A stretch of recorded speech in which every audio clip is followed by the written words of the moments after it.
ఇంత సడన్గా రేట్లు పెరిగేసరికి చాలా ఇబ్బందిగా ఉంది. అంటే ఎలాంటి ముందస్తు సమాచారం లేకుండా పెంచడం. ఇప్పుడు అంటే పెరుగుతాయని మొన్నటి వరకు పెరిగాయి అని అన్నారు. ఇప్పుడు సడన్గా పెరిగినాయి. ఇప్పుడు హాలిడేస్లో అంటే ఎటన్నా వెళ్ళడానికి కూడా అంటే అందుకే ఇక కొంచెం ముందే నింపుకుంటున్నాం అన్నట్టు. ఒకేసారి సడన్గా ₹3 పెంచడం అంటే అది కరెక్ట్ కాదు. చాలా ఇబ్బందిగా ఫీల్ అవుతుంది, నాకు చాలా ఇబ్బందిగా ఉంటుంది.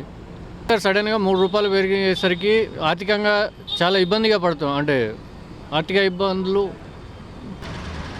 సడన్గా ఒకటేసారి ₹3 పెరగడం అని అంటే ఆర్థికంగా చాలా భారం పడుతుంది. కొంచెం గవర్నమెంట్ కూడా ఆలోచించి సరైన నిర్ణయం తీసుకుంటే బాగుంటుంది.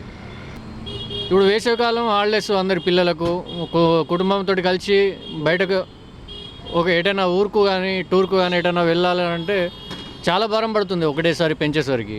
అది కొంచెం తగ్గిస్తే బాగుంటుంది. ఓకే.